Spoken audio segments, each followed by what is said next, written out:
다 외우셨습니까? 지금 소란스러운 거 보니까 할 거 다 하고 지금 소란스러운 것 같은데. 다 외웠다는 뜻이죠. 나와서 써보겠습니다. 다 외워야 돼요. 우리 시험이 이렇게도 출제한단 말이에요. 이거 이렇게 이제 빈자리 채워넣기. 이렇게도 출제가 돼요. 기역, 니은, 디귿 이렇게 해서 기역, 니은, 디귿에 들어갈 적당한 용어는 이렇게. 그러면 또 이것도 출제하기도 해요. 이렇게. 요거. 공식에 적당한 용어. 이게 기대 이율과 기대 수익률은 다른 거예요. 기대 이율입니다. 이거는 기대 수익률이 아니에요. 기대 이율과 기대 수익률은 개념이 다른 거예요. 지분 수익률, 지분 배당률 개념이 다르듯이 다른 겁니다. 이런 게 들어가야 될 자리를 알아야 돼요. 여기는 감가수정액을 빼잖아요. 빼는데 더 한다 그러면 돼요, 안 돼요? 안 되잖아요. 여기 필요적용비를 더 하는데 이걸 뺀다 그러면 안 되고요. 이 공식을 알고 있어야 이걸 문장으로 나타냈을 때 대답을 할 수가 있죠. 거래사례비교법이란 뭐예요? 물으면 거래사례비교법이란 대상 물건과 가치 형성 요인이 같거나 비슷한 물건의 거래 사례와 비교하여 대상 물건의 현황에 맞게 사정, 보정, 시점 수정 및 가치 형성 요인 비교. 이게 가치 형성 요인 비교예요. 지역 요인 비교, 개별 요인 비교. 일지계. 지역 요인 비교, 개별 요인, 가치 형성 비교 등의 과정을 거쳐 대상 물건의 가액을 감정평가하는 방법을 말한다. 이렇게. 원가법이란 대상 물건의 재조달 원가에 감가 수정을 하여 대상 물건의 가액을 감정평가하는 방법을 말한다. 이런 식으로. 적산법이란 대상 물건의 기초가액에 기대 이율을 곱하여 산정한 기대 수익에 대상 물건을 계속하여 임대하는 데 필요한 경비를 더하여 대상 물건의 임대료를 구하는 방법입니다. 이런 식으로 이 공식을 그냥 문장으로 표현을 하는 거예요. 그러니까 공식을 외우고 있어야 된다고. 아시겠죠? 그리고 지금 저 공식의 항목별로 이론 정리를 해야 돼요. 저 항목별로. 재조달 원가에 대해서 이론 정리, 감가 수정에 대해서 이론 정리, 그 다음에 사례 가격의 사례 선택 기준, 그 다음에 사시직의 사정 보정하는 거, 시점 수정하는 거, 정상화하는 거를 정리해야 되는 거죠. 그리고 순수익에 대해서 이론 정리하고 환원 이율에 대해서 이론 정리하고 그러면 이제 3방식이 정리가 되는 거예요. 저 항목별로 이론 정리하는 거예요. 그러니까 공식을 외우고 있어야 된다고. 자, 일단 저렇게 이제 세 가지 방식으로 감정평가를 하죠. 자, 그 세 가지 방식에 의해서 계산한 가액을 시산가액이라 그래요. 시산가액. 그러니까 시산가액은 시험 삼아 계산한 금액이다. 이런 의미예요. 자, 저 시산가액이 세 가지씩 있죠. 임대료도 세 가지, 가격도 세 가지. 수익가액 또는 비순가액, 적산가액, 이 세 가지 시산가액이 일치한다는 보장이 없잖아요. 만약에 일치한다면, 세 개의 시산가액이 일치한다면은 굳이 우리는 세 가지 다 할 필요 없어요. 하나만 하면 되지. 굳이 세 가지 할 필요 없잖아요. 문제는 이 세 가지가 불일치한다는 거죠. 불일치할 때는 이 시산가액을 어떻게 할 거냐, 조정을 해야 돼요. 조정. 우리는 감정평가액은 하나로 나타내야 되니까 시산가액은 세 가지를 조정을 해서 하나로 나타내야 돼요. 이럴 때 산술평균 하면 안 된다는 거예요.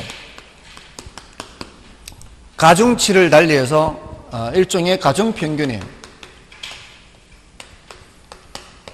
일종의 가중평균. 산술평균 하면 안 된다는 거죠. 근데 그게 어떤 것이 주된 방식이냐, 어떤 것이 부수 방식이냐에 따라서 가중치를 달리해요. 그래서 이따가 마지막 시간에 물건별 평가를 공부할 거예요. 물건별 평가는 뭐 토지는 어떤 방식으로 평가할 건가, 건물은 어떤 방식으로 평가할 건가, 또 과수는 어떤 방식으로 평가할 건가, 그 물건별로 평가의 주된 방식이 있어요. 그래서 그 주된 방식의 가중치를 더 높게 두고요. 다른 방식의 가중치를 낮게 해서 일종의 가중평균을 하는 거죠. 이렇게 해서 시산가액을 조정하게 되는 겁니다. 됐나요? 자, 그게 이제 시산가액 조정이라는 거요. 그 맨 밑에 있죠. 158쪽에 맨 밑에 조정 방법 해서 체크를 하시면 되고요. 다음에 159쪽이 이제 각각의 방식의 적용 대상 및 장단점이 있는데, 적용 대상은 이제 그 뒤에 가면 물건별 평가에서 하면 되니까 장단점만 보면 돼요. 장단점. 원가 방식의 장점은 동그라미 3번이에요. 다음에 단점은 동그라미 1번이에요. 장점의 동그라미 3번은 조성지, 매립지 등의 토지 평가에 유효하다 이렇게 돼 있죠. 조성지, 매립지의 경우에는 이제 금방 조성해 놓은 상태이기 때문에 거래 사례가 있어요, 없어요? 없죠. 수익 사례도 없어요. 그러니까 이건 원가 방식이 제일 적당해요. 그 다음에 단점은 원칙적으로 토지와 같이 재생산이 불가능한 자산은 적용이 곤란합니다. 그렇게 이제 하나씩 체크하고요. 그 다음에 이제 비교 방식은 우리나라의 가장 중추적인 방식이 비교 방식이거든요. 우리나라에서 가장 많이 쓰는 방식이 비교 방식이에요. 거기에서는 1번이 가장 큰 장점이에요. 현실성이 있고 설득력이 풍부하다는 거예요. 가장 큰 장점 1번. 그거는 꼭 기억하시라는 얘기예요. 왜냐하면 옆에 부동산이 얼마에 거래됐는데 당신 것도 비슷합니다. 그럼 당신 것도 이 정도 할 것 같습니다 하면은 이제 별로 반박할 말이 없다는 거죠. 근데 이제 단점이 동그라미 4번, 5번이에요. 극단적인 호황이나 불황기에는 적용이 곤란해요. 극단적인 호황이나 불황기에는 가격이 너무 높게 평가되거나 너무 적게 평가되어 있을 가능성이 있죠. 그러면 그 사례 가격을 그대로 쓸 수는 없다는 거예요. 그 다음에 사례 가격은 과거 가격으로서 현재 가치를 결정할 수 없다는 비판을 받고 있죠. 자, 이게 무슨 소린가 하면 아까 복습할 때도 했는데요. 가격과 가치 구별할 때 가격은 실제로 지불된 값으로서 과거 값이고요. 가치는 장래에 기대되는 편익의 현재 값이죠. 근데 우리는 감정평가라는 게 뭐예요? 경제적 가치를 판정해서 그를 가액으로 표시해야 되죠. 우리는 알고 싶은 게 가치를 알고 싶은 거예요? 가격을 알고 싶은 거예요? 경제적 가치를 알고 싶은 가치를. 요거 대답하게 하려고 일부러 경제적 가치 그 감정평가 뜻을 말을 해줬는데 감정평가란 토지 등의 경제적 가치를 판정을 해서 가치를 알아야 그걸 가액으로 표시를 할 거 아니에요. 화폐로 표시하는 거. 그러니까 가치를 알고 싶은 거예요. 근데 그걸 이제 가액으로 표시를 해야 되는데 그러려면은 미래를 봐야 돼요? 과거를 봐야 돼요? 가치를 알고 싶으면 과거를 봐야 돼요?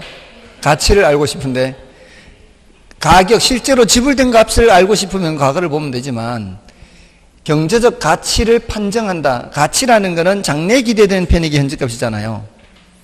우리는 그걸 알고 싶은 거 아니에요. 지금 우리가 어떤 물건을 평가를 하려고 하면은 지나간 게 중요해요? 앞으로가 중요해요? 앞으로가 중요하잖아, 앞으로. 지나간 건 소용이 없지. 앞으로 이 물건이 얼마만큼의 편익을 가져다 줄 것인지 궁금한 거 아닌가요? 그러려면은 미래를 봐야 될 거 아니에요. 그러면은 가치 정의에 딱 맞아떨어지는 방법은 세 가지 방식 중에 어떤 놈이에요? 수익 방식이에요, 수익 방식.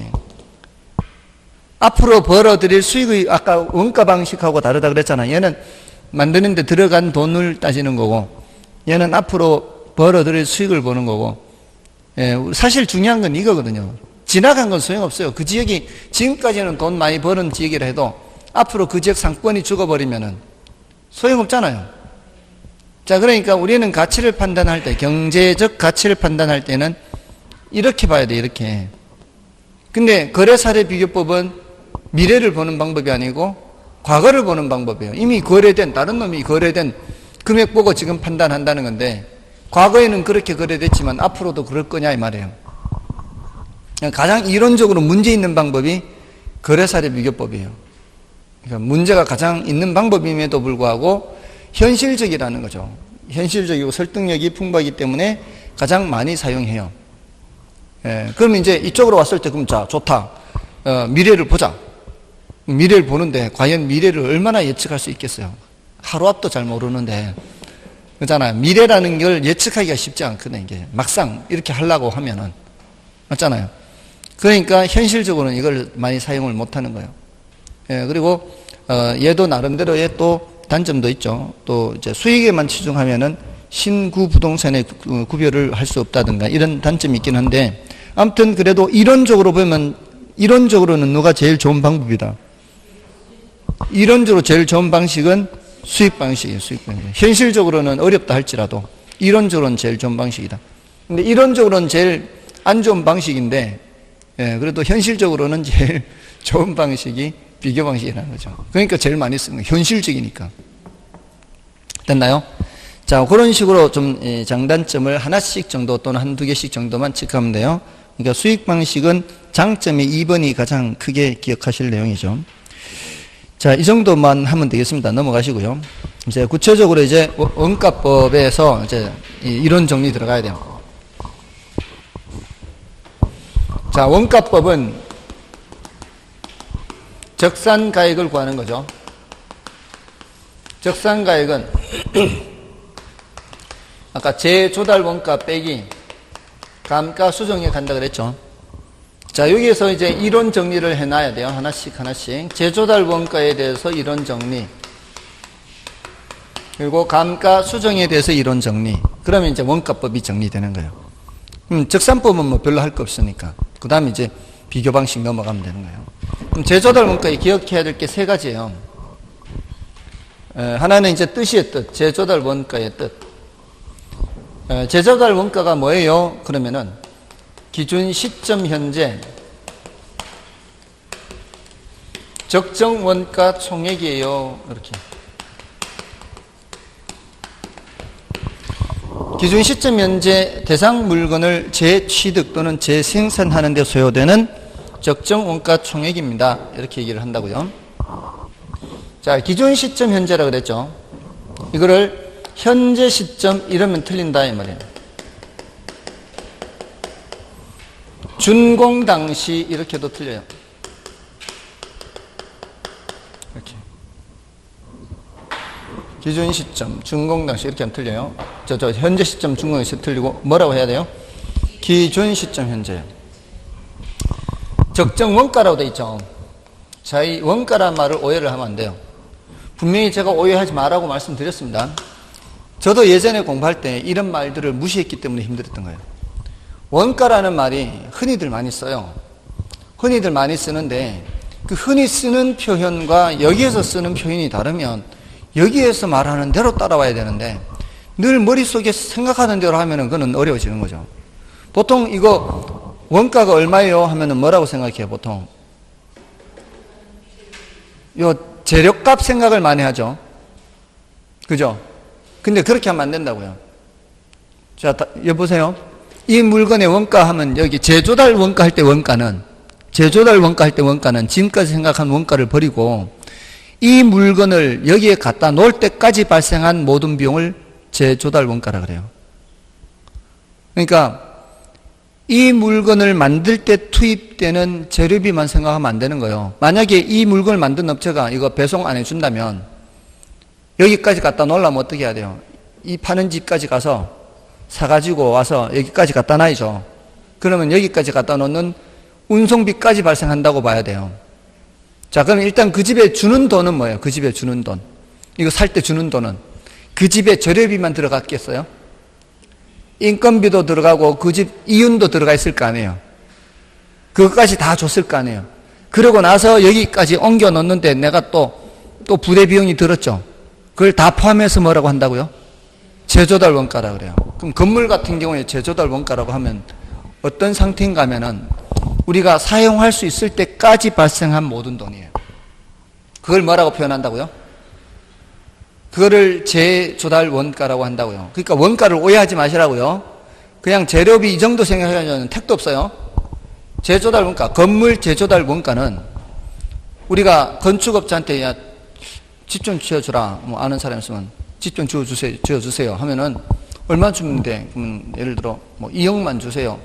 그러면은 그 주택에 그 건축업자한테 주는 돈이 2억이지 2억만 줘가지고는 내가 사용할 수 있을 때까지 상태가 될까요? 안 된다고요. 건축업자한테 주는 돈은 그야말로 표준적 건설비에 해당하는 것만 주는 거예요. 건축과 설계는 별개죠. 그럼 건축업자가 돈 2억 달라고 하면서 설계도는요, 물을 거 아니에요. 건축업자하고 설계는 별개예요. 그럼 또 저기 설계하는 데 가서 설계도 만들어가지고 와야 될 거 아니에요. 그럼 설계비 내가 또 발생하는 거 아니에요. 또 건물 제대로 짓는지 감리를 해야 되잖아요. 감리하는 거는 또 감리비 또 들 거 아니에요. 자, 그 다음에 이제 다 지어서, 자, 여기 열쇠 있습니다. 그럼 내가 그냥 사용할 수 있나요? 취득세, 등록세 내야 되죠. 맞나요? 이런 것들을 다 포함해야 그게 뭐가 되는 거예요? 재조달 원가요. 그러니까 원가에 대한 개념을 오해하지 마시라고요. 재조달 원가는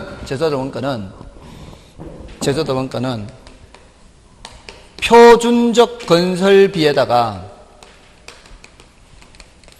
통상의 부대 비용을 더해야 돼요. 요 표준적 건설비도 직접 공사비, 간접 공사비만 있는 게 아니라 이 안에 그 건축업자의 이윤까지 다 들어가 있어요. 그래서 이걸 산정할 때는 재조달 원가 산정할 때는 이걸 도급 방식 기준이라 그래요. 도급 방식 기준.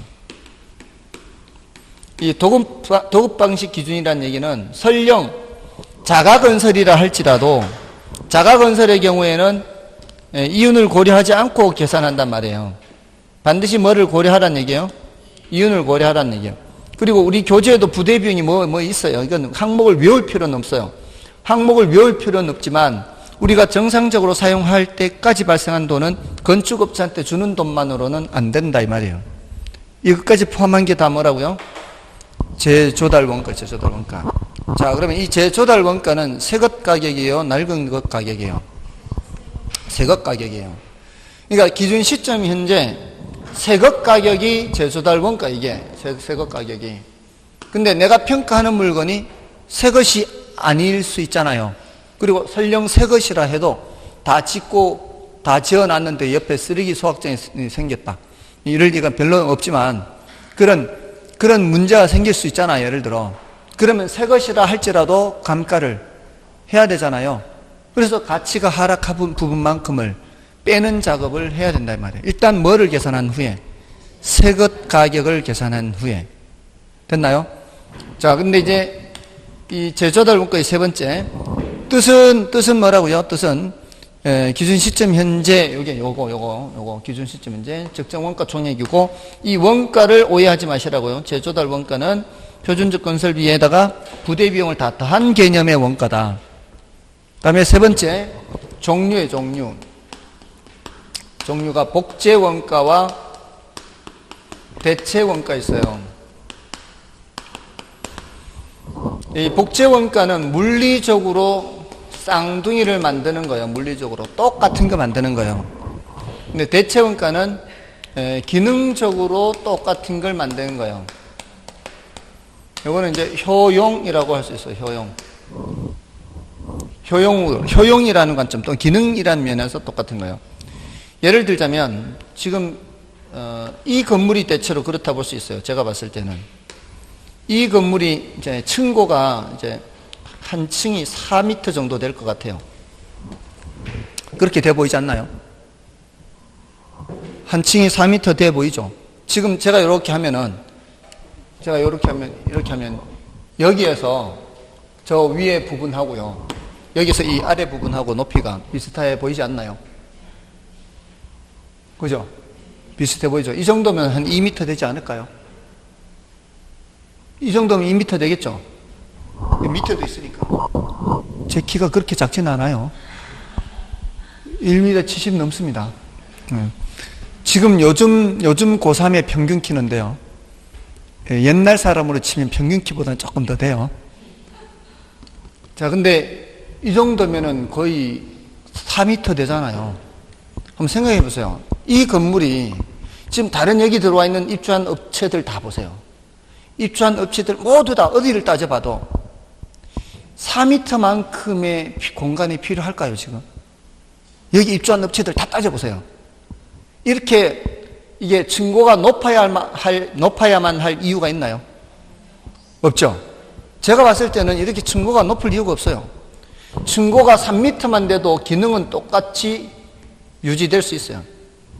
층고가 3m만 돼도 기능상 차이가 없다고요. 뭔지 아시겠죠? 자, 그럼 이제 복제원가로 이제 이 건물을 평가한다고 해볼게요. 복제원가로 평가하고 이거를 대체원가로 평가를 하는 거예요. 요 건물이 이런 상태인데 요거하고 똑같이 만드는 게 뭐라고요?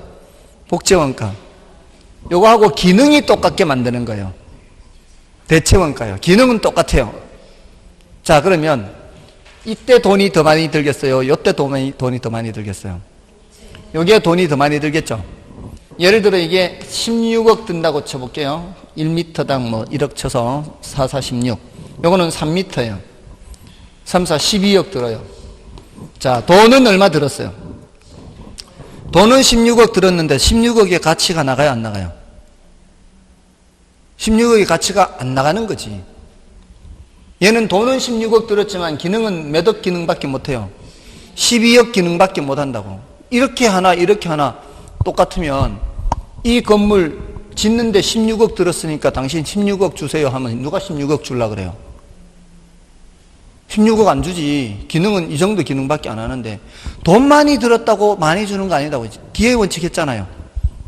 그죠? 돈 많이 들었다고 가치가 높은 거 아니에요.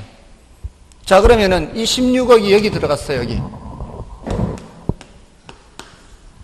16억 들어갔다고 그걸 그렇게 높게 평가할 수 있어요? 없어요. 뒤에 감가 수정을 할 때 얼마를 빼줘야 되는 거예요? 4억을 빼줘야 돼요. 돈 가치를 못하는 만큼은. 쓸데없이 계산만 많이 된 거지. 맞나요? 뒤에서 4억 빼줘야 된다고. 이 4억은 기능적 감가예요. 새 거라 해도 새로 짓는 데 들어간 돈 계산했잖아요. 새로 짓는 데 재료비하고 다 따져보니까 16억 들어갔어. 그럼 16억의 가치 나간다? 절대 그렇지 않다고요. 네, 뒤에서 감가 수정할 때 뭘 빼줘야 돼요? 4억만큼을 빼줘야 돼요. 기능적 감가를 해줘야 돼요. 물론 물리적 감가가 발생했으면 물리적 감가도 해줘야 되고 또 경제적 감가가 발생했으면 경제적 감가도 해줘야 되는데 이것도 해줘야 된다 이 말이에요. 근데 여기 12억이 여기 들어갔어요. 12억이 여기 들어가면은 이미 빠진 상태잖아요. 12억이 여기 들어갔으면은 여기서 4억 또 빼주면 안 되죠. 대체원가 할 때 이미 4억을 빼버린 상태로 집어넣었으니까 여기서 기능적 감가하면 돼요, 안 돼요? 안 돼요. 그게 아주 중요한 차이예요. 그러니까 이 복제원가를 사용했을 때는 감가 수정할 때 물리적 감가든 기능적 감가든 경제적 감가는 모두 해야 되죠. 모두 해야 되잖아요.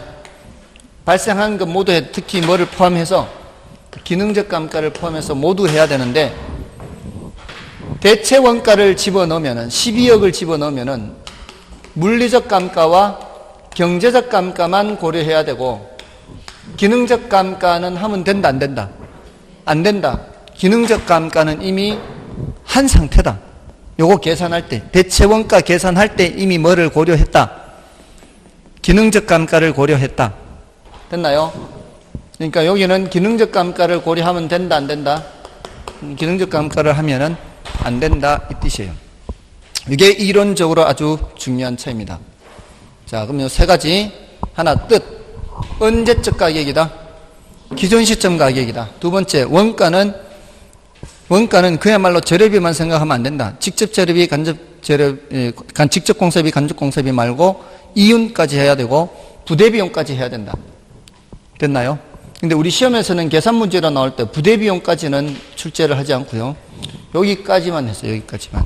이윤까지만. 문제에서는 그건 문제에서 제시하는 대로만 하면 돼요. 문제에서 제시한 대로. 자, 그럼 됐고. 다음에 이제 감가수정이에요. 감가수정. 재조달 원가에 대해서는 요 세 가지 정도는 기억하시라 이 말이에요. 다음에 감가수정에서는 이것도 세 가지요. 감가 요인이라는 게 있어요. 감가 요인에 대해서 정리해 두시고 감가수정과 감가상각 비교하는 거 있고 감가수정 방법 이렇게 세 가지예요. 감가 요인에는 이제 물기경 하는 감가 요인이 있어요. 조금 전에 봤죠? 물리적 감가, 기능적 감가, 경제적 감가, 이렇게요. 좀 전에 대체 원가를 재조달 원가로 할 때는 뭐는 하면 안 된다? 기능적 감가를 하면 안 된다. 복제 원가를 하면 완전히 똑같이, 물리적으로도 똑같이 해놨을 때는 다 하는 거지만. 됐죠? 자, 여기서 경제적 감가는 외부 요인에 의한 감가예요. 이거 벌써 몇 번 했어요. 달동네 고급 빌라 이렇게 했죠. 달동네 고급 빌라 하면은 인근 환경에 적합하지 않죠. 그럼 무슨 감가? 경제적 감가 이렇게 되는 거죠. 자, 근데 얘네들은 내부 요인이에요. 부동산 내부 요인에 의한 감가예요. 그러니까 외부 요인을 알면은 얘는 자동으로 뭐란 얘기예요? 얘는 자동으로 부동산의 내부 요인에 의한 감가다. 파손되거나, 파손된 거는 물리적이죠. 마모되거나, 빛에 발해서 색깔이 변하거나, 비가 내리면서 빗물이 줄줄 흘러내리면서 얼룩이 지거나, 이런 건 전부 다 뭐예요? 물리적 감가예요. 근데 설계가 불량해요. 사람들이 동선이 안 좋아, 동선. 설계가 잘못돼서. 화장실의 용량이 너무 부족해. 이런 것들. 다 이 기능적 감가예요. 이건 외부 요인이라 그랬죠. 외부 요인이 어떤 게 있을까요? 인근 환경에 부적합하다. 인근 환경에 부적합. 예를 들어서 달동네 고급 빌라 이런 거 있죠. 달동네 고급 빌라 이런 것일 수도 있고요. 그 지역이 서서히 바뀌어가면서 원래는 주거 지역이던 곳이 상업지역으로 바뀌었는데도 아직 계속 주거용으로 사용되고 있거나, 이것도 이제 안 맞는 거죠. 서서히 바뀌어가면서. 인근 환경이 부족하면 무슨 감가 발생하는 거예요? 경제적 감가예요. 그 다음에 인근 지역이 쇠퇴해요. 그 지역의 상권이 죽어요. 그는 부동산의 내부 상태로는 멀쩡해도 경제적 가치는 떨어지죠. 그럼 지역이 상권이 죽으니까 건물은 전혀 이상이 없어도. 또 시장성 감퇴. 이 뭔 뜻일까? 시장성 감퇴가. 그러니까 사람들이 잘 안 찾는 거예요. 인기가 떨어져서 그런 물건을 잘 안 찾아요. 예를 들어 땅콩주택 들어보셨나요? 땅콩주택이 어떤, 예?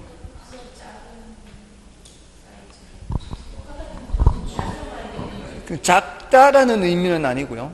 똑같은 모양으로 좌우대칭, 똑같은 모양으로 이렇게 예를 들어 좌우대칭 해가지고 마당을 공유하면서 마당을 공유하는 거죠. 그래서 현관으로 들어서면서 이제 저쪽 이렇게 서로 마주하고 있는 거죠. 이렇게 땅콩주택이 이렇게, 땅콩이 이렇게 좌우대칭이잖아요. 형제, 자매, 부모, 자식 간에 이렇게 같이 살라고, 이렇게 뭐 또는 친한 친구들끼리 이렇게 해서 한때 유행했어요. 근데 그게 우애가 평생토록 지속되는 경우가 그렇게 많지 않을 수 있거든. 중간에 한 사람 이제 빠져나가면 이게 한 사람 채워야 될 거 아니에요. 근데 이거 잘 팔리겠냐고. 잘 안 팔리겠죠. 자, 그런데 이제 이런 주택이 3년 지났어. 지은 지. 그냥 따로따로 이렇게 돼 있는 주택이 3년 지났으면, 별도의 주택이면 3년 지났으면 3년 지난 정도의 그냥 물리적 감가만 하면 되겠지만, 땅콩주택 이제 인기 없잖아요. 이런 건 그냥 단지 물리적 감가 외에 추가적으로 가치 하락하는 부분이 분명히 있을 거라고. 이거 사람들 안 찾는다고. 뭔 뜻인지 아시겠어요? 사람들 안 찾아. 기능에 문제 있어요, 이거? 기능에 문제 없어요. 물리적으로 이제 3년밖에 안 지났어. 근데 시장성은 많이 떨어지는 거죠. 이런 건 무슨 감가라고 봐야 돼요? 경제적 감가라고. 이런 게 발생한다 이 말이에요. 됐나요? 자, 그런 걸 외부 요인에 의한 감가예요. 외부 요인은 별로 어렵지 않아요. 시장성이라는 게 그 물건의 얘기냐고. 그 물건의 얘기면 다 이쪽으로 가야 된다고요. 됐나요? 그러면 이제 내부로 가면 되죠. 파손되고 마모되고 빛에 발해고 이런 것들은 뭐예요? 물리적 감가예요. 근데 여기서 기능적 감가에서 조심해야 되는 게 형식의 구식화. 형식의 구식이라는 표현을 물리적 감가로 하면 안 돼요. 물리적 감가로 하면 안 돼요. 이거는 기능적 감가예요. 형식이 구식이라는 것은 구모델 뭐 이런 식이에요. 제가 예전에 우리 애가 초등학교 6학년까지는 핸드폰 안 사주겠다고 했어요. 근데 애가 워낙 쪼르니까 이제 와이프가 드디어 5학년 때 포기했어요. 예, 사주겠다고. 예, 사주기는 사주는데, 물론 새 걸로 사주는데, 투지폰으로 사줄게. 포장도 뜯지 않은 투지폰.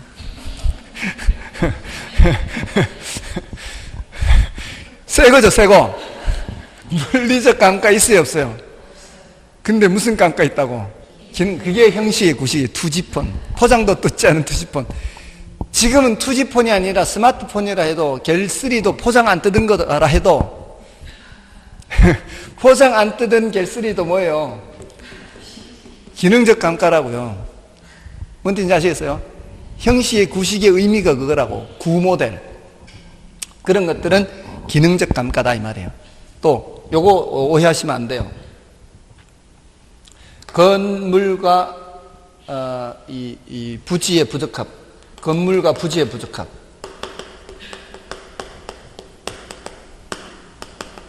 이 넓은 평수의 토지에다가 이상한 조그만 물건 하나 건물 지어놓고 토지를 망쳐놨어요. 토지를 망쳐놨어. 부동산의 외부 요인은 이 외부 요인을 말해요. 건부지와 부지 간의 관계는 내부 요인으로 봐야 된다고요. 건물과 부지 간의 관계는 뭐라고 봐야 된다고요? 내부 요인으로 봐야 된다고요. 외부 요인은 이 외부예요, 이 외부. 아시겠어요? 그러니까 이거는 그러면 물리적 감가라고 할 수는 없잖아요. 내부 요인은 둘 중에 하나인데. 그죠? 그러니까 무슨 감가? 이거는 기능적 감가가 돼요. 이 두 가지만 조심하시면 별로 어려운 거 없어요. 형식이 구식하다, 건물 부지 부적합이다 이런 거. 자, 근데 이게 최근에 계속 그 계산 문제로 나오면서 이런 정도의 이론 문제가 출제된 지가 꽤 오래됐거든요. 근데 한편으로는 너무 이런 문제가 오래돼서 좀 주의를 해야 될 것 같기도 하고요. 다음에 이제 두 번째는 이제 감가수정과 감가상각을 비교하는 거예요. 감가상각은 뭐고 감가수정은 뭐냐? 이 감가수정은 지금 우리가 하고 있는 게 감가수정을 공부하고 있는 거예요. 감가수정은 감정평가에서 쓰는 표현이에요. 감가상각은 기업회계에서 쓰는 표현이고요.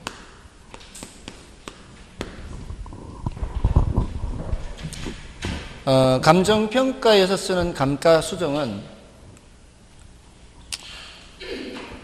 요거는 이 경제적 가치를 적절히 판정하기 위한 거거든요. 경제적 가치를 판정하기 위한 거예요. 근데 기업회계에서 쓰는 감가상각은 원가를 배분한 거예요. 원가 배분.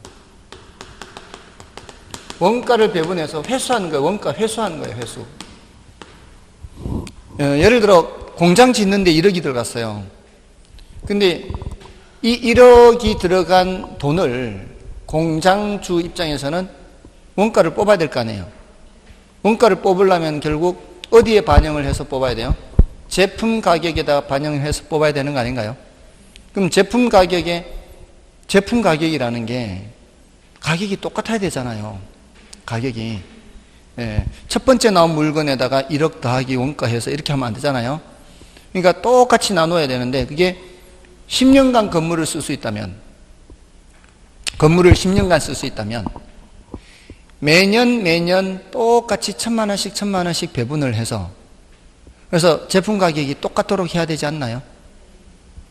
그러면은 그걸 원가를 배분한다 이렇게 표현하는 거예요. 원가를 배분한다.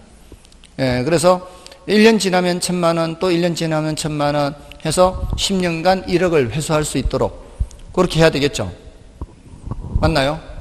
근데 얘는 지금 재조달 원가가 새것 가격이잖아요. 우리는 어디서부터 빼요? 얘는 재조달 원가에서 빼는 거죠. 이걸 기초로 해서 빼는 거고요. 얘는 취득 원가를 기초로 해서 빼요. 옛날에 이거 공장 건물 지을 때 얼마 들었는지를 보는 거예요. 그 들어간 돈을 뽑아야 되거든. 근데 이거는 옛날에 지을 때 돈이 중요한 거예요? 아니죠. 지금 새것 가격은 얼마인데 이렇게 들어가는 거 아니에요. 지금 새것 가격은 얼마인데 그 소리는 내가 갖고 있는 물건이 새거라면 이만큼의 가치가 나가는데 애석하게도 새것은 아니고 옆에 쓰레기 소각장도 생겼고 이런 이유 때문에 가치가 하락한 부분을 빼나가야 되겠죠. 그렇게 하는 작업이 뭐라고요? 감가수정이에요. 얘는 원가 배분하고 전혀 관계가 없어요. 전혀 관계가 없죠. 그렇지 않아요? 원가 배분하고는 전혀 관계없이 실제 경제적 가치가 얼마 하락했는지 그 경제적 가치를 판정하기 위해서 빼는 작업하는 게 감가수정이라고요. 실제 가치 하락분을 빼는 작업이고 실제 가치 하락분. 이거는 실제 가치가 얼마가 되는지는 중요하지 않아. 내가 들어간 돈 원가를 회수하는 데 목적이 있는 거예요. 배분시켜가지고. 다음에 얘는 법정 내용 연수가 중요하고요. 법정 내용 연수. 기업회계에서는 여기는 경제적 내용 연수가 중요해요. 그리고 이쪽은 뭔가가 적용이 잘 돼요. 이쪽은 뭔가가 적용이 안 돼요. 예를 들어 관찰감가, 눈으로 보는 거죠. 관찰감가 여기는 적용이 되는데 저쪽은 눈으로 보는 거 절대로 적용이 안 돼요. 왜냐하면 기업들 보세요. 기업들 그 회계 정보를 주주들한테 공시하고 공시하는 절차가 있죠. 근데 이거는 관찰하면은 사람마다 다를 수 있죠. 자기 멋대로 그냥 관찰감가해서 막 회계 조작을 할 수 있어요. 회계 조작. 그런 신뢰성에서 큰 문제가 생기기 때문에 기업 회계는 있을 수가 없어요. 근데 감가 수정에서는 관찰 감가가 돼요. 그리고 경제적 감가 이런 것도 마찬가지예요. 경제적 감가가 굉장히 주관적이고 추상적이 될 수 있거든요. 쓰레기 소각장이 생겨서 가치 하락했는데 그거를 기업 회계에서는 쓸 수가 없어요. 여기서는 이제 감가 수정에서는 되고요. 토지의 감가 적용됩니다. 감가 수정에서는 옆에 쓰레기 소각장 생기면 땅값 떨어지죠. 근데 기업 회계에서는 토지에는 감가할 수가 없어요. 기업 회계에서는 토지에는 감가하지 않습니다. 자, 이렇게 해서 감가 수정과 감가 상각 비교하면 되고요. 세 번째가 이제 감가 수정 방법이에요.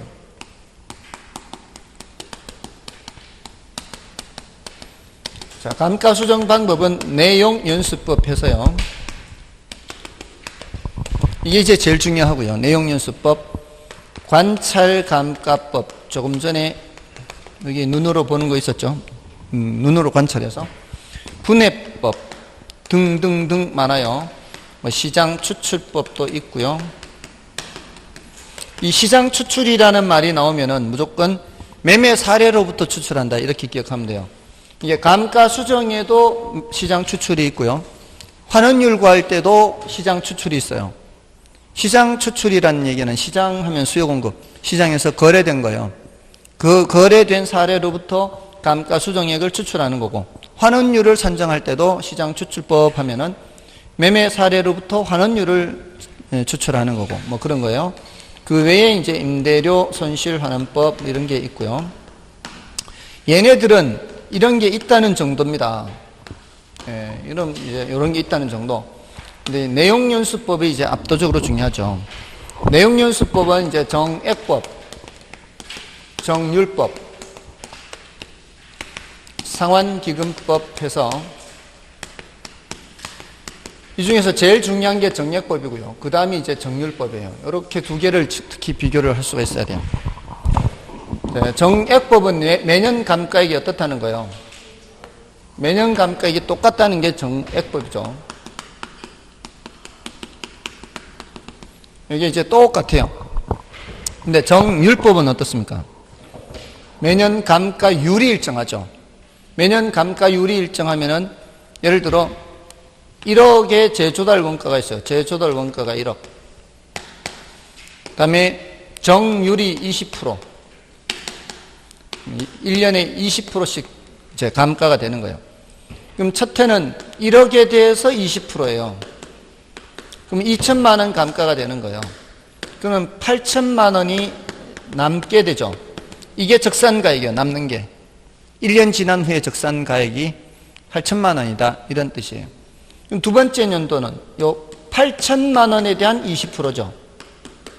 1600 이렇게 되는 거죠. 이거는 6400. 두 번째 연도 잔가 적산가액이 6400이에요. 이런 식으로 이제 6400 이렇게 갈 거 아니에요. 뭐가 일정한 거예요? 여기 일정한 거죠. 근데 여기 쓰는 돈이 전년말 잔가를 쓴단 말이에요. 전년말 잔가가 예죠. 전년 잔가가 예예요. 이걸 써서 매년 감가액은 점점 어떻게 해요?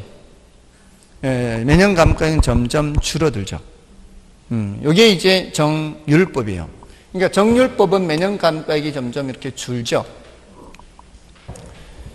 자, 근데 그래서 정액법, 정률법 이렇게 이제 차이가 있는데, 매년 감가액이 일정한 정액법이 실제 가치 하락과 비슷해요. 정률법이 실제 가치 하락하고 비슷해요.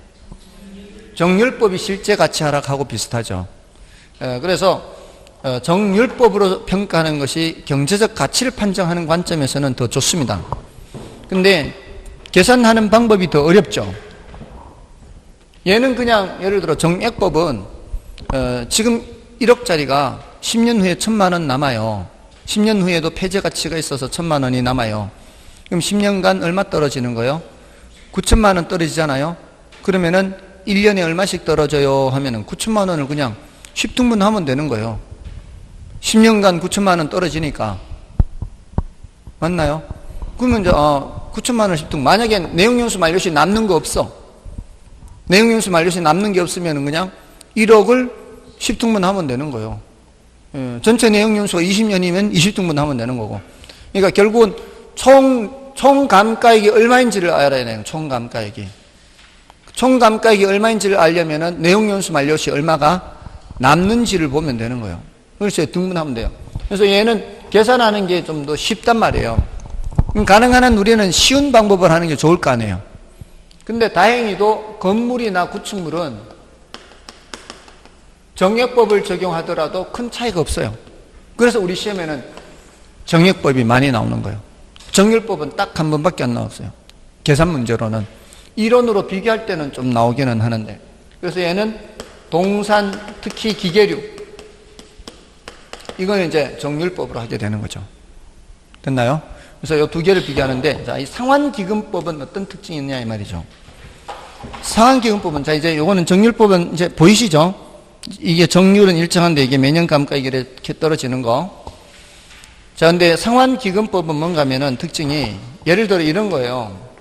정액법은, 예를 들어 10년간 1억을 감가시킨다. 10년간 1억을 감가시키면 정액법으로는 매년 감가액이 얼마예요?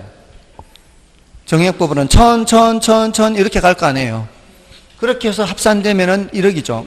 이거는 이자가 발생하지 않아도 1억이 되는 거죠. 근데 상환기금법은 뭐를 전제로 하는가 하면은 이자가 발생하는 걸 전제로 해서 얼마씩 해서 이거 적금 붙는 거예요. 적금 부어서 1억이 되려면 여기 1,000만 원보다 금액이 적어도 되겠죠. 이자가 붙어서 1억이 될 거니까. 1,000만 원씩이면 이자가 안 붙어도 1억이잖아요. 근데 이자가 붙어서 1억이 되려면 1,000만 원보다는 금액이 적을 거 아니에요. 그 금액이 바로 상환기금법의 매년 감가액에 이렇게 정액법보다는 낮을 거란 말이에요. 근데 그 금액을 계산하려면 1억에다 뭘 곱해야 돼요? 감채기금계수를 곱해야죠. 감채기금계수. 그래서 얘를 감채기금법이라고도 해요. 지금 상환기금이란 말이나 감채기금이란 말이 같은 말이에요. 사실은 채무를 감소시키는 기금이란 뜻이고요, 채무를 상환하는 기금이다 이 뜻이에요. 감채기금, 상환기금 같은 말. 10년 후에 1억이라는 갚을 빚이 있다면 10년 후에 1억이 한꺼번에 목돈이 생기지 않으니까 미리부터 적금을 붓는데, 이 적금은 무슨 기금을 쌓기 위한 적금이에요? 감채기금 또는 상환기금을 쌓기 위한 적금이다. 이렇게 해서 감채기금 계수, 상환기금률, 똑같은 말이에요. 상환기금률이란 말도 써요. 상환기금률, 감채기금. 상환기금, 감채기금 같은 말입니다. 상환기금, 감채기금. 자, 그래서 얘는 유일하게 여러 가지 방법 중에 유일하게 이자를 고려하는 방법이에요. 이자 고려. 여러 방법 중에 오로지 딱 한 가지 방법, 뭐가? 상환기금법이 이자를 고려하는 방법이에요. 그래서 감가액이 제일 적어요. 그럼 감가액이 제일 적다는 얘기는 평가액은 제일 높게 나오겠죠. 제일 적게 감가한다는 얘기는 제일 평가액은 제일 높게 나와요. 그 소리는 상환기금법은 과대평가의 우려가 있어요. 과대평가. 적게 감가를 하기 때문에. 됐나요? 자, 그렇게 이제 봐주시면 되고요. 우리 교재에서 그 161쪽에 정액법, 정률법, 자, 요 내용들은 조금 더 이제 읽어서 봐주시면 되겠고요. 그 정액법은 이제 A를 보시면은 대상 부동산의 가치가 매년 일정하게 감소한다는 가정하에 재조달 원가에서 내용 연수말 잔존 가치를 뺀 감가 총액을 전체 내용 연수로 나누죠. 예, 그래서 매년 감가에 산정하는 방법으로서 균등삼각법 또는 직선법이라고도 합니다. 다음에 그 공식은 이제 여러분 봐주시고요. 정액법은 계산이 간단한 장점이 있는 반면에 감가 실제와 일치하지 않는 경향이 있다. 또한 물리적 감가 요인은 반영할 수 있지만 기능적 감가 요인이나 경제적 감가 요인은 거의 반영하지 못한다는 것이다. 이러한 단점을 보완하고자 관찰감가법 및 분해법 등, 분해법, 관찰감법 이런 것도 있기는 하다고요. 그걸 병용하고 있고요. 건물이나 구축물의 평가에 주로 적용됩니다. 정률법은 대상 부동산의 가치가 전년 말 잔가로부터 매년 일정률로 감소한다는 전제하에 전년 말 잔가의 정률을 곱하여 매년 감가를 산정하는 방법이죠. 그 B의 공식은 여러분이 봐주시고요. C를 보시면 정률법은 계산이 복잡하다는 단점이 있지만 감가의 실제와 일치하는 경향이 있다. 동산이나 기계류 평가에 주로 적용되고요. 예, 그 정액법, 정률법 비교표를 이제 여러분이 확인하시면 되고요. 그 다음에 상환기금법은 A의 첫 번째 문장만 보면 돼요. 나머지는 무시해도 돼요. 상환기금법은 뭐를 고려한다? 이자를 고려하는 유일한 방법이다. 자, 밑에 이제 그래프를 보시면 이제 이해되시겠죠? 정률법, 정액법, 상환기금법. 자, 근데 오른쪽 페이지에 감가 누계액으로 나와 있죠? 누계액이 누가 제일 커요?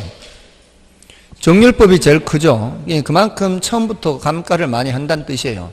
누계액이 제일 크다는 얘기는 평가액은 제일 적다는 뜻이에요. 정률법이 평가액이 제일 작아요. 그리고 상환기금법이 평가액이 제일 높아요. 그래서 과대평가의 우려가 있습니다. 나머지 관찰감가법, 분해법 이런 거는 타이틀만 파악해도 뭐 별 문제는 없습니다.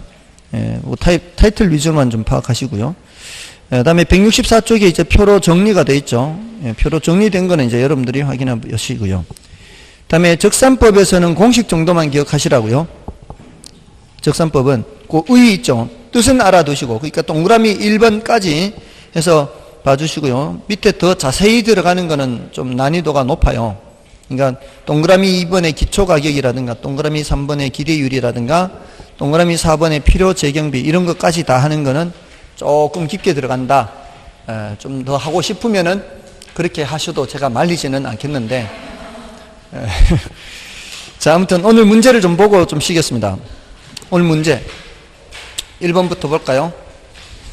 1번에 지역 분석의 대상 지역에 관한 설명으로 틀린 것은 1번에 사례 자료를 동일 수권 내 유사 지역에 수거할 경우 지역 요인의 비교 과정은 필요하지 않다. 유사 지역에서 구하면 다른 지역이잖아요. 인근 지역에서 구할 때 필요하지 않은 것이지 유사 지역은 필요하죠. 1번 바로 틀렸습니다.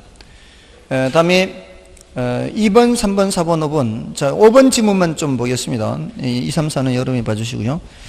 5번에 일반적으로 주거지 동일 수권은 도심으로 통근이 가능한 지역 범위와 일치하는 경향이 있으며, 맞죠?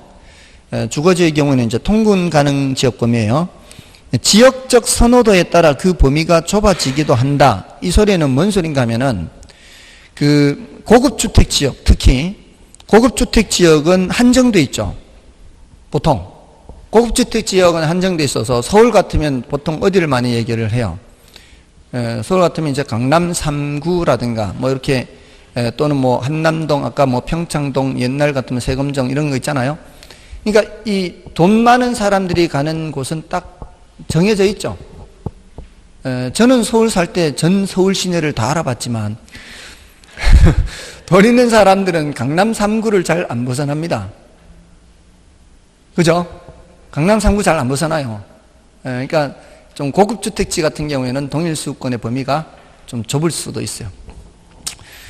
다음에 2번은 감정평가 이론상 지역분석에 관한 설명으로 틀린 것은 1번에 지역분석에서는 인근 지역뿐만 아니라 유사 지역까지 분석함으로써 대상 부동산의 구체적 가격 산정한다. 지역 분석에서 대상 부동산의 구체적 가격 산정하는 것이 아니죠. 그 지역의 가격 수준을 판정하는 것이고 대상 부동산의 구체적인 가격을 산정하는 것은 개별 분석이죠. 그래서 1번이 바로 틀렸고요. 나머지 2, 3, 4, 5번은 뭐 어렵지 않고요. 다음에 3번에 감정평가 이론상 감가수정에 대한 설명 중 옳은 것은 1번 감정평가의 감가수정은 취득원가에 대한 비용 배분의 개념이고 회계 목적의 감가상각은 재조달 원가를 기초로 적정한 가치를 산정하는 개념이다. 지금 감가수정과 감가상각 바뀌어 있죠. 그다음에 이번에 관찰감가법은 감정평가사가 직접 관찰하여 감가액을 판정함으로 객관적이다. 주관적이고요. 그다음에 동일한 내용 연수의 부동산이라도 건축 방법, 관리 및 유지 상태 등에 따라 감가의 정도가 달라진다. 요거는 맞죠? 3번은 맞아요. 그다음에 정률법에 의한 연간 감가액은 일정하지만 정액법에 의한 연간 감가액은 체감한다. 이게 또 바뀌어 있죠. 그다음에 경제적 감가 요인, 자 이건 외부 요인이죠. 인근적 쇠퇴, 이거 외부 요인 맞죠? 근데 설계 불량, 설비 부족은 내부 요인이잖아요. 그러니까 내부, 외부 이걸 먼저 파악을 하고 들어가는 게 쉽고요. 내부에서 다시 판단해야 된다면 이제 물리적이냐 기능적이냐 파악하면 되겠죠. 그다음에 4번은 다음 감가 수정 방법에 대한 설명 중 옳은 것은 1번에 정액법의 매년 감가 수정액은 총 감가액을 세법상 내용 연수를 고려한 경제적 내용 연수로 나누고 한다. 이런 세법상 이런 얘기 나온 적이 있어요, 없어요? 없죠. 그냥 경제적 내용 연수입니다. 실제 가치 하락을 따지는 것이기 때문에 감가수정에서는 그냥 경제적 내용 연수로 나누고 구하는 거죠. 다음에 상환기금법의 매년 감가수정액은 감가총액의 저당 상수를 곱하여 산정한다. 아까 감채기금계수라고 그랬죠. 감채기금법, 상환기금법이라고 그랬잖아요. 다음에 관찰감가법에서는 감가상각 요인을 분해해서 감가상각액을 추계하지 않는다. 아까 이런 말 나온 적 있어요, 없어요? 일단 패스하고 지나가는 거죠. 모르는 게 나오면 처음 듣는 거 나오면 그냥 패스하고 지나가세요. 2번, 3번 보지 마시고. 그 다음에 정액법, 정률법, 상환기금법은 모두 회수된 감가상각액을 적정한 이율로 운용하고 있다고 가정한다. 이율로 이자 고려하는 것은 유일하게 누구밖에 없어요? 상환기금법밖에 없죠. 초기에 감가액이 많이 산출되는 방법은 상환기금법, 정액법, 정률법 순이다. 맞죠? 부등호 방향을 반대로 5번이 맞는 거고요. 3번은 그 관찰감가법에서도 물리적 감가, 경제적 감가 이렇게 분해해서 추계할 수 있습니다. 그건 뭐 별로 중요한 건 아니니까요. 5번은 좀 쉬고 하겠습니다.